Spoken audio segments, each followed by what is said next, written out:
You were the one who abandoned us. You were the one who was desperate for a divorce. You were the one who saw us as a roadblock on your path to happiness. So why are you asking to get back together now? My career? What's it got to do with you? My assets? What's it got to do with you? My Rosie? What's it got to do with you? 1. A scene of infidelity. My name is Leo Miller. It was a day in late 2023. Like most days, I was working late at the office.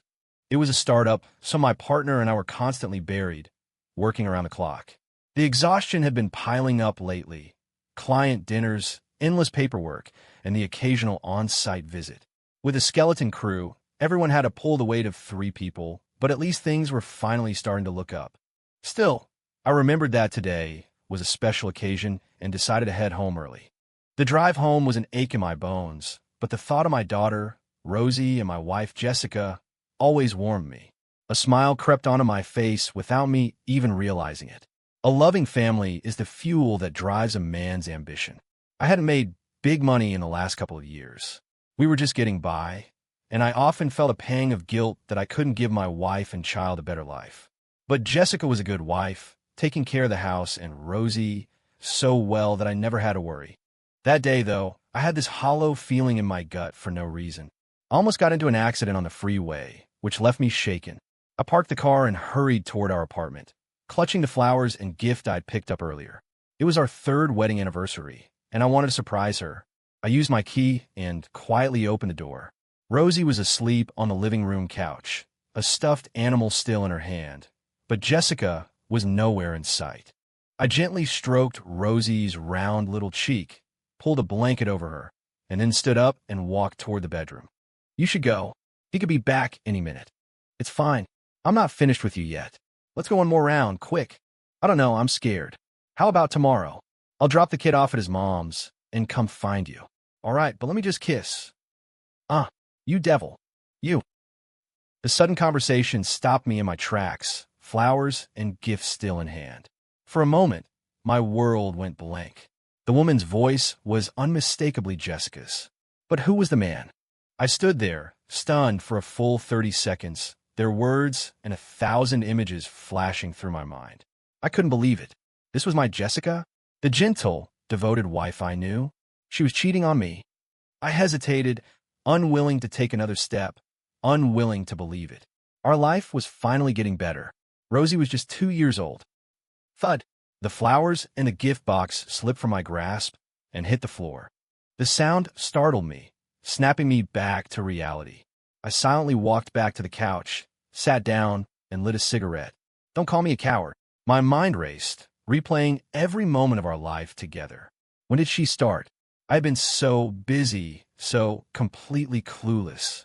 From the bedroom, I could hear the frantic rustling of clothes and the sound of someone scrambling to get dressed.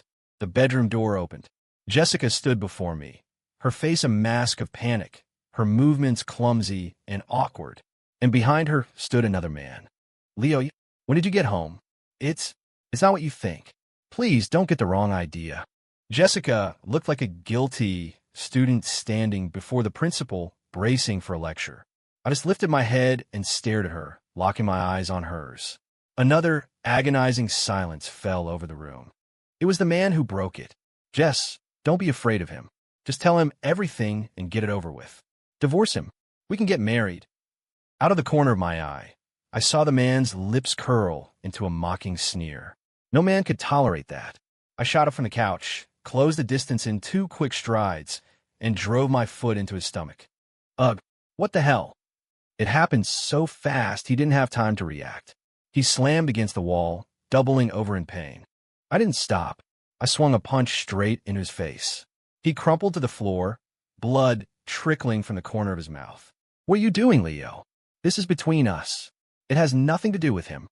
Don't hit him. Jessica snapped out of her shock and grabbed me, shoving me aside.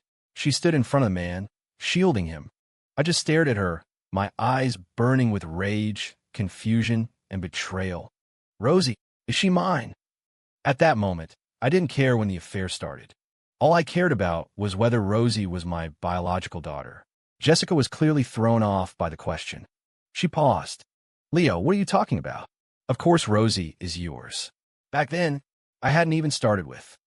She trailed off, glancing nervously at the man behind her. Fine, get your stuff, take your sleazebag lover, and get out. I didn't look at them again. My gaze softened as I looked at my sleeping daughter. Jessica stood there for a moment, shocked by how direct and final I was. She lowered her head, helped the man to his feet, and then looked back at me and Rosie.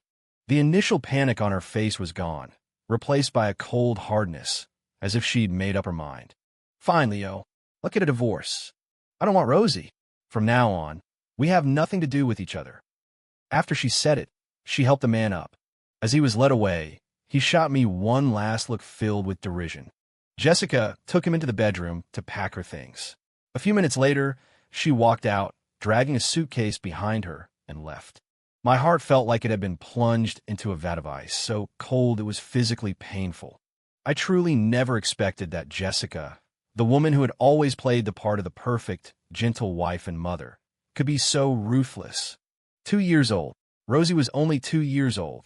The warmth of our family, the years we had spent together, now felt like a sick joke. I felt a despair I had never known.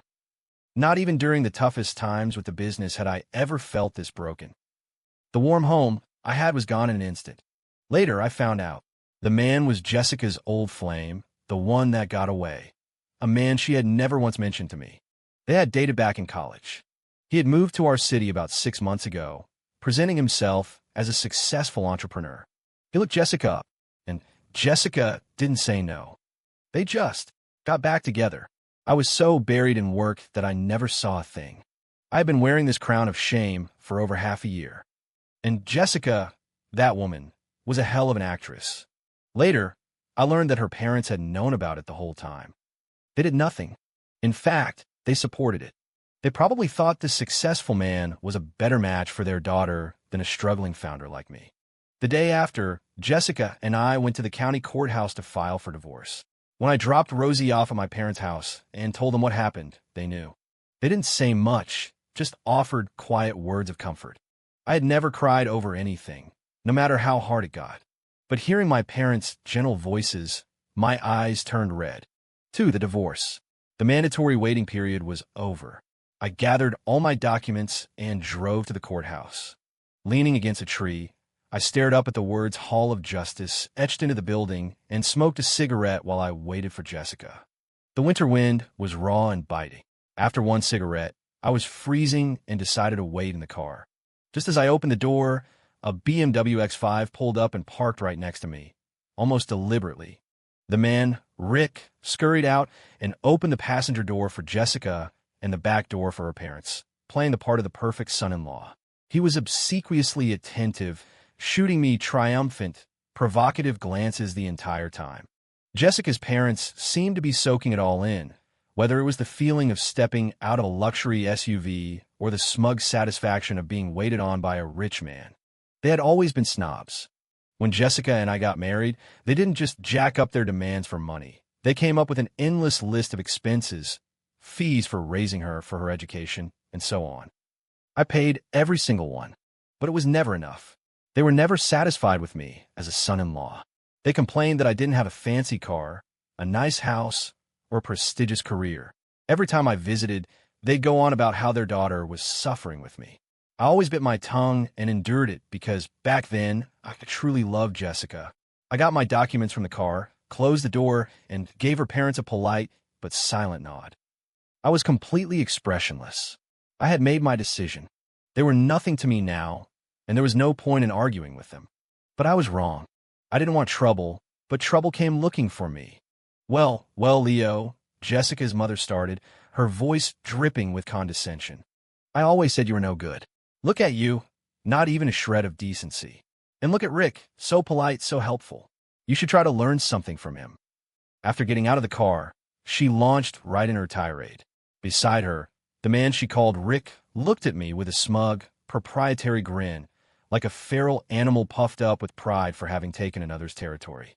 I raised an eyebrow, but said nothing, simply turning and walking toward the building with my file. Seeing me ignore her, Jessica's mother got even more agitated. After all, I used to be the guy who would take her verbal abuse with a forced smile. Now, I wasn't even listening. I paid no attention to the drama unfolding behind me and walked straight into the courthouse. Jessica tugged on the old woman's sleeve as she continued to gesture and shout at my back, whispering something to her. I thought that since the waiting period was over, we could just sign the papers and be done with it. But then came the nightmare of the divorce agreement and the asset division. Originally, Jessica and I had agreed to cite irreconcilable differences. Rosie would be in my custody, and we'd split our savings. As for the condo, I had bought it outright before we were married, making it my prenuptial property. The car, purchased after we married, was only worth about $10,000 now, and we'd split that. That was our understanding. We both just wanted a clean break. But Rick and Jessica's parents, as if they had planned it, started pointing their fingers at me, insisting that my condo was marital property and had to be split 50-50. Leo, our Jessica took care of you for 3 years. Have you no shame? This condo must be split. Our Jessica gets her share. Rick stood to the side, fanning the flames, his hand on the mother-in-law's arm and a triumphant smirk on his face. Is this even a man? Refusing to give a woman what she's owed. What kind of man are you? Jessica's dad, who is usually a meek pushover at home, chimed in, adding to the pressure. Let me tell you, Leo, if you don't agree, we will make your life a living hell. Rick then let out a bark of his own. That's right. And the company shares the car, the savings. Jessica gets half of everything. Jessica clearly hadn't expected this from him. For a moment, she looked like she was about to argue on my behalf, but Rick pulled her aside and whispered something in her ear. When she came back, she was silent. In that moment, I saw everything clearly. The three of them had cooked this up. They were trying to squeeze every last penny out of me, even going after shares in my fledgling company and the condo I bought before I ever met her. Perhaps they hadn't looped Jessica in on the plan beforehand. These people clearly saw that I wanted a quick divorce and decided to exploit it. But I wasn't an idiot. There was no way I was going to hand over the condo my parents had helped me buy to that cheating pair. As they continued their rabid assault, drawing the stares of everyone around us, I decided to drop all pretense of civility. I raised my voice, making sure everyone could hear. It was your daughter who cheated on me with this adulterer, and you have the nerve to stand here and demand things from me?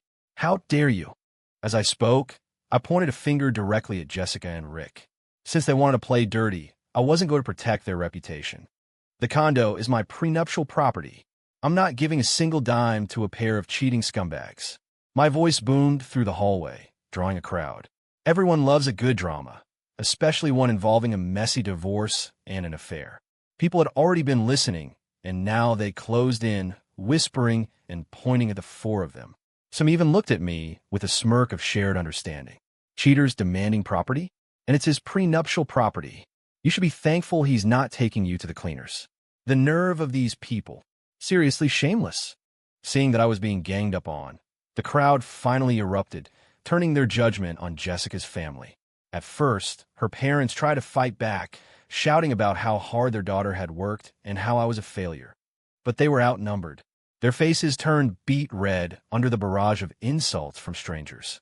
Hey man, a grizzled guy in a flannel shirt said to me, his voice low and serious. I get it. This kind of thing is rough on any guy. But you can't let the bad guys win, right? You know you can sue for divorce, right? Might be something to consider. I nodded at him gratefully, my mind made up. I held up my hands, signaling for Jessica's mother and her crew to stop their screaming. Then I picked up my documents, looked Jessica dead in the eye, and said, each word deliberate and cold. Jessica, for the sake of the life we had, and because you took care of Rosie these past few years, I was going to give you some dignity and some money. But I never expected this. You were the one who had an affair, not me. Since you want to be ruthless, don't blame me for being heartless. I'll be suing for divorce. I'll see you in court. With that, I turned and strode toward the exit. I was already out the door before they processed what had happened. They started shouting my name and ran after me. Rick looked especially desperate as he chased after me, as if he had just watched his lottery ticket fly away in the wind. I didn't give them a chance.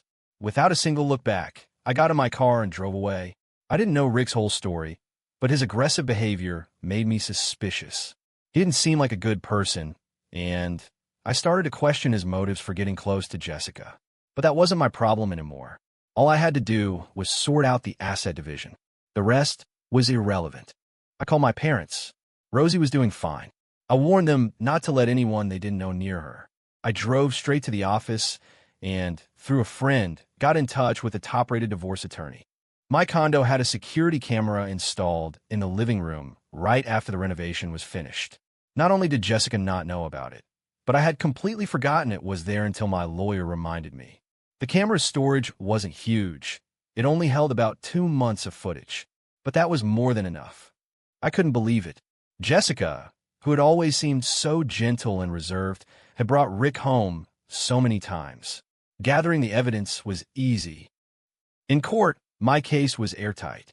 The evidence proved Jessica was the at-fault party due to adultery. The division of assets was no longer in question. In the end, while the judge didn't rule that she had to leave with nothing, it was close. She was only allowed to take the few personal items she brought into the marriage and some things her parents had bought for her, which didn't amount to much. We had managed our finances jointly, and she had over $10,000 in her account. The court ordered her to transfer the majority of it back to me, as it was ruled marital property and the vast majority of our shared assets were awarded to me. Custody of our daughter was of course mine. I would never give Rosie up. Jessica was granted limited visitation rights. The divorce was finally over. As for Jessica, her parents, and Rick, they were no longer my problem. I felt a massive weight lift off my shoulders, but my heart was still cold. I gathered a few friends, and we went out for a night of heavy drinking, a release for all the pressure that had built up over the past few weeks. What I didn't expect was that after the divorce, my career would take off.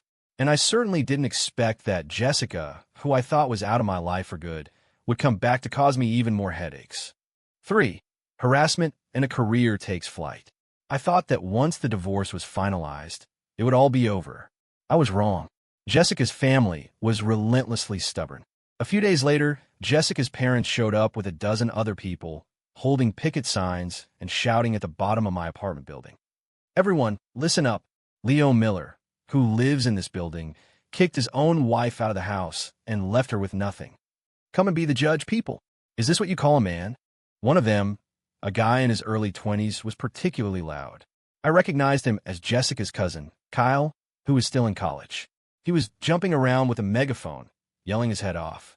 "He's less than human, screwing over his own wife like this. Come and see for yourselves." I had been out with a client the night before and had a bit too much to drink, so I was asleep upstairs. I was woken up by someone knocking and shouting at my door. Annoyed, I got up and opened it. It was Brenda from the community association and someone from building management. "Leo, you need to go downstairs and see what's happening. They're making a scene with signs, looking for you. You should probably handle it," Brenda said. "Yeah, this looks really bad.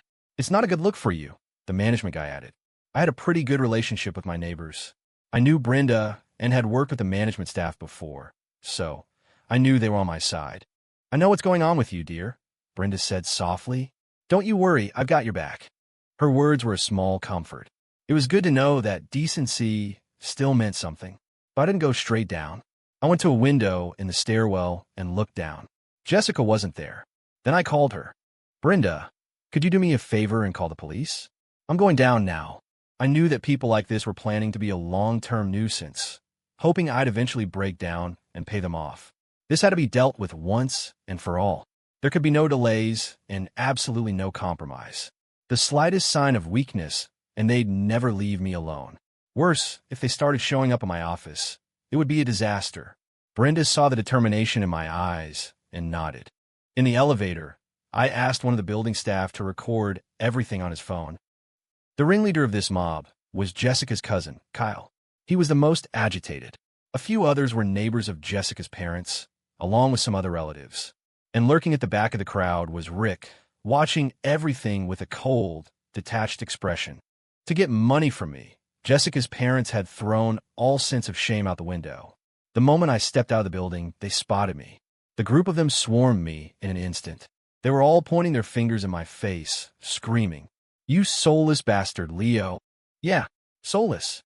My sister worked her ass off for you for years, and you just kick her out with nothing. You're a monster. You didn't give her a cent in the divorce. Are you even a man? Give us the money. Give it to us now." I held up one hand to shield my face from the spit flying from their mouths and used the other to gently push them back. Brenda and the management staff came out of the building. Seeing how aggressive the crowd was, they formed a protective barrier around me. I saw their intention and felt a surge of gratitude. I glanced over and saw the man I'd asked to record was still filming, which calmed my nerves slightly. I looked past the crowd to Rick. He was still watching coldly, his expression no longer smug and triumphant, but grim and vicious. He was probably furious that Jessica hadn't managed to get any money out of me. I let out a silent, bitter laugh. I raised my hands and motioned for them to quiet down, but they kept screaming and pointing at me. I remained silent and expressionless, just holding my hands up, waiting. Finally, the noise started to die down. I waited another 10 seconds before I spoke. I had to control the tone. I know why you're here. You're upset because Jessica didn't get any money from me in the divorce, which means none of you got any benefits either. I deliberately raised my voice, especially a certain morally bankrupt adulterer who also walked away with nothing. As I spoke, I pointed directly at Rick in the back. The crowd turned to look at him, and he immediately looked flustered and uncomfortable. He had been planning on enjoying the show from the sidelines, but now the fire was on him. He shot me a venomous look, turned, walked to his car, and got in. He didn't leave, though, just watched from a distance. I turned my attention back to Jessica's mom and her cousin, Kyle, a small smile playing on my lips. First, in my marriage with Jessica, I was not the one who cheated. It was your precious Jessica. She was the one who had an affair. So what right do you have to come here demanding money from me? Second, we were divorced by a court of law. The court has officially recognized Jessica as the at-fault party. It was the court's decision. The assets were divided by the court. If you have a problem, take it up with the court. What right do you have to come here demanding money from me? My voice grew louder with every word. Third, what goes around comes around. There are consequences for your actions. You did something wrong, and you should be punished for it. So you deserve this. What right do you have to come here demanding money from me? And fourth, we live in a society with laws. Just because there are more of you, just because you have signs, that doesn't make you right. What you're doing is disturbing the peace. You should be careful, or I'll have all of you arrested. After I finished, I looked at Brenda and the building staff. They immediately chimed in. That's right. Leo is absolutely correct. This is all very clear. You people are being unreasonable and disturbing the peace in our community. The momentum had swung entirely to my side. I could see a few people in their group starting to look hesitant, glancing around nervously. But Kyle just yelled at his own people. Don't be scared. Don't listen to them. We didn't hit anyone. We're just here to reason with Leo. They can't arrest us for that. There's more of us, so we're in the right. Did my sister just work for him for years for free? Even if you hire a maid, you have to pay them. Not to mention, she gave him a child. Yeah, that's right. Leo, give us the money. You're not getting away without paying. The scene descended into chaos again. They started acting like they were about to attack me. You can't reason with a mob. I had expected this. I figured the cops should be arriving any minute. I put on a mocking expression and provoked Kyle directly. Hey, Kyle, you're awfully invested in this. Did that Rick guy promise you something? Come on, tell us. How much? You wouldn't be sticking your nose in this otherwise. I don't remember you ever being this concerned about your sister's business before. Kyle looked like I had just exposed his deepest secret. He instinctively glanced in Rick's direction. He was still too young. A little pressure, and he fell apart. Some young people these days haven't even finished college and already acting like thugs. Where did you go to school, anyway? Did you learn all this in a dog's stomach? Is that what they teach you at your university? What school is it? I'd love to pay a visit. Oh, that's right. A certain someone has always been a lazy, entitled brat. Your character was questionable to begin with. You don't learn. Your school can't teach you. Your family can't teach you. You're a disgrace to yourself, a disgrace to your school, a disgrace to your family, and a disgrace to society. Kyle, seeing that I was targeting him, flew into a rage. He looked like he wanted to eat me alive, his fists clenched. This was exactly what I wanted. And besides, who the hell are you? This is between me and your sister. What it got to do with you? Tell your sister to come here herself. Why isn't she here? Even if she did come, I wouldn't give her a cent, let alone you. Take a look in the mirror. Were you a beggar? If you're here to beg, I'll be charitable and give you a couple of bucks. As I spoke, I pointed my middle finger at him, my face a mask of contempt and disgust. Kyle was a college student. At his age, pride is everything.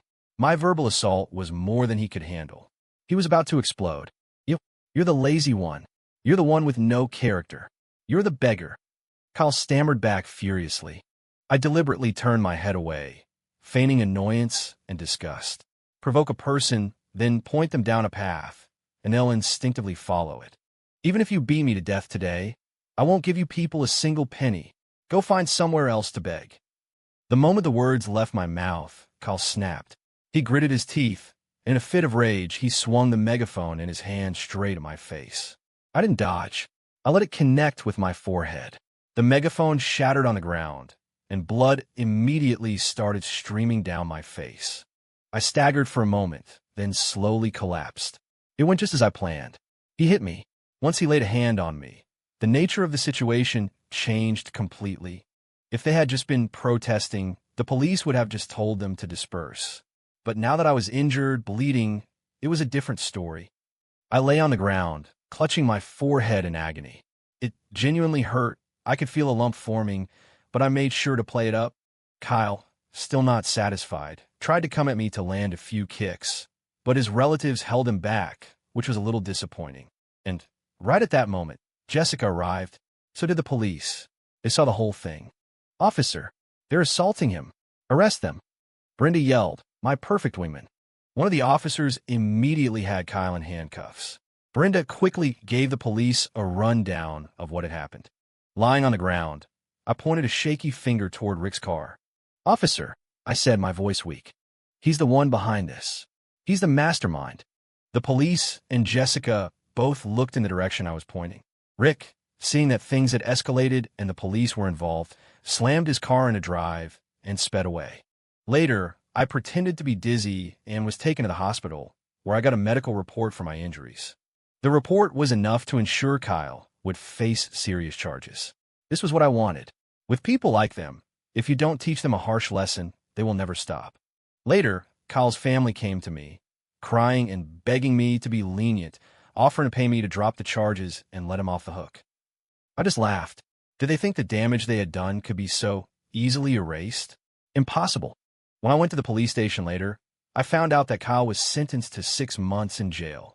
Rick and Jessica's parents were also fined for organizing a public disturbance. And of course, they had to pay every last cent of my medical bills, lost wages, and compensation. I didn't even need a lawyer this time. They were utterly defeated. Everyone eventually has to answer for their actions. They got what they deserved.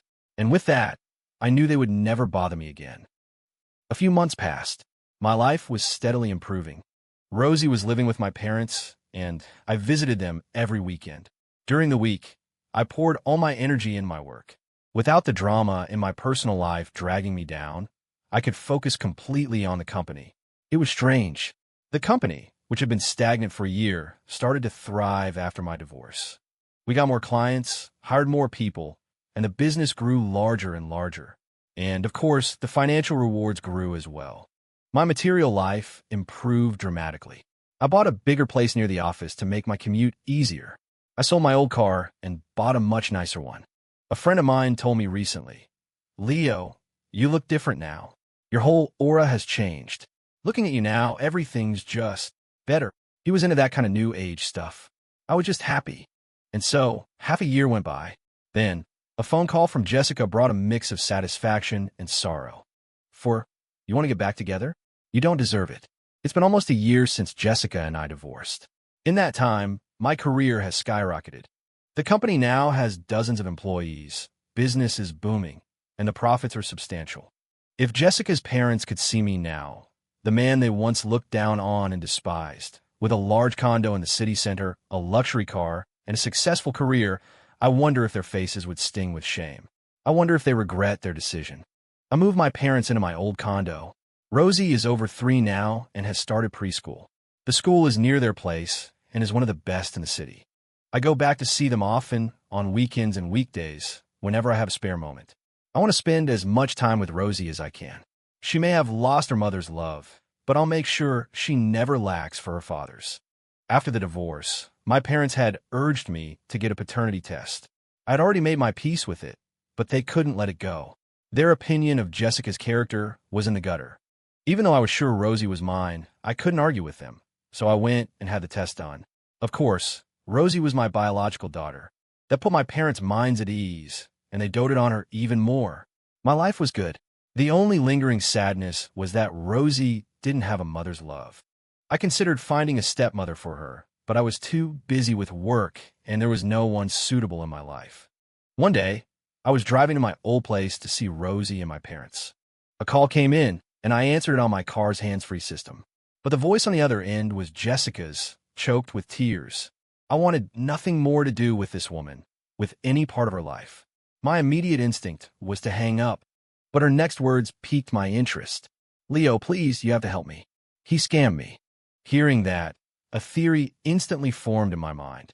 Back during the divorce, I had a feeling Rick was no good, that he was up to something. I was right. He had schemed to get close to Jessica, started a relationship with her, helped her with the divorce, and sicked her family on me. It was all for money. Jessica's next words confirmed my suspicions. "Leo, I was so wrong. He was only with me for the money. The police said he has another girlfriend, and he cleaned her out too. I'm at the police station near your old complex right now. They said they caught him and asked me to come in. Can you come with me?" I was silent for a moment, then I said, "Okay, I'll be there soon. Don't judge me. A good horse doesn't go back to graze in the same pasture." I only agreed because I wanted to see how Rick's story ended. I parked in my old complex and walked slowly to the police station. Jessica was waiting by the entrance. She looked distraught, dazed, her eyes vacant and her face stained with tears. This woman, she thought she had found true love, but it turned out she had found a bottomless pit. I led her into the station. We explained the situation to an officer and were taken to an office. Sitting across from us, in handcuffs, was Rick. A moment later, another woman, in her early 30s, came in. Her eyes were also red and swollen. This must have been the other victim Jessica mentioned. None of this had anything to do with me anymore, so I just sat there quietly, listening as Jessica and the other woman recounted how Rick had deceived them. The short version was this. Rick was a gambling addict with over $100,000 in debt. He had skipped town and ended up here. The other woman was also an old classmate of his. He got into a relationship with her, and once he decided she didn't have enough money, he took what she had, a few $1,000s, and even made her sell her car. Since she didn't own a home, she was of no more use to him. He told her he was away on a business trip, calling her occasionally to keep her on the hook. The poor woman was naive enough to believe him until she finally realized she'd been had. Then, Rick found out that Jessica was living in the same city. He meticulously planned his approach. He knew he and Jessica had a history, that he was her one that got away. So, Jessica fell for it hook, line, and sinker. She did everything he said. His original plan was for Jessica to divorce me and get half of everything. The car, the condo, the savings, the company shares. With Jessica completely under his spell, it would have been easy for him to take it all and pay off his debts. But he never expected me to walk in on them. He also never expected that my initial willingness to agree to a peaceful divorce would be shattered by his greed. His idea to go after the condo my parents had bought for me was what ultimately backfired and enraged me. He also never expected that I would have a security camera in my home. So I sued for divorce, and Jessica left with almost nothing. After that, he instigated Jessica's parents and relatives to harass me, hoping to squeeze some money out of me that way. He never expected that I wouldn't be a pushover. What happened to Kyle made him give up on that idea. Oh, and the BMW X5? It was a rental. His whole successful entrepreneur persona was a sham. So, he turned his attention to the house Jessica's parents lived in. It was an older house, not in the best condition, but it was in a decent location and could probably sell for a few $100,000. He moved as quickly as he could, convincing Jessica to marry him. By marrying her, he could not only transfer his debt to her, but also get his hands on her parents' house more easily. And, of course, Jessica couldn't resist his charms. Rick claimed he needed money for his business to get through a rough patch, promising that if he could, his career would take off. He convinced Jessica and her parents to mortgage their house, taking out a short-term loan for over $70,000. That money went straight to his loan sharks, but he still owed tens of thousands. These weren't the kind of people you could just decide not to pay. Even though the debt wasn't legally enforceable, they had people watching him 24/7. He had no choice but to pay. And those guys were smarter than anyone. As soon as Rick got into trouble, they vanished. The money was gone for good. How did Jessica find out? Rick, realizing he couldn't squeeze any more out of Jessica, had moved on to a new target. He had met some rich older woman somewhere and was in the process of seducing her. Jessica, thinking she was married now and wanting to settle down, started noticing that Rick was disappearing for days at a time. She followed him and found him fawning over a woman old enough to be his mother. Putting all the pieces together, and with her parents constantly pressuring her about when Rick's business would turn around and when they would get their house back, she finally understood she had been scammed. But she couldn't bring herself to believe it. For Rick, she had divorced me, abandoned Rosie, and mortgaged her parents' home. She had given up so much. But then the calls from the bank, demanding payment, became her wake-up call. With nowhere else to turn, she finally went to the police. After they arrested Rick, they connected him to another report, the one filed by the other woman. And that's what led to Jessica calling me to come with her to the station. Everything was clear now. Rick had conned her entire family. The house was mortgaged, and the money was gone forever. But the bank didn't care about that. They had already informed them that if the loan wasn't repaid soon, they would foreclose. In the station, Jessica and the other woman screamed at and attacked Rick. But it was all useless. For Jessica, her reputation, her finances, her family, everything she once had been destroyed by this man. I left the station and went straight home. Jessica watched my back as I walked away, then slowly sank to the ground. She had finally gotten what she deserved, her eyes filled with nothing but despair. I heard later that Rick was sentenced to several years in prison on multiple charges, including fraud. And now, here we are. I've noticed Jessica has been trying to contact me sporadically through texts, messages, phone calls, talking about nothing important. I wasn't sure what she was up to. Until today, when she showed up at my front door. Leo, I'm begging you, please forgive me. Marry me again. I know I was wrong. The bank took our house. We're living in a rental now. Large tears rolled down her face. Looking at this woman, the woman I once loved so much, the woman I would have given everything for, it stirred something in me. But there was no going back. I could never accept her again.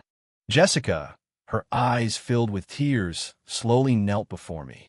She looked up. Leo, for Rosie's sake, let's get back together. I'm begging you. Looking at her like this, my face remained a stone mask. You were the one who abandoned us. You were the one who was desperate for a divorce. You were the one who saw us as a roadblock on your path to happiness. So why are you asking to get back together now? My career? What's that got to do with you? My assets? What's that got to do with you? My Rosie? What's that got to do with you? I said the words to her calmly, devoid of any emotion. Then I closed the door. Everyone has to pay the price for their actions. My story told in full. Later, my career reached even greater heights. Many more interesting things happened, and my Rosie got a much better mother. The gorgeous dance instructor who fell for a divorced dad with a kid. The end.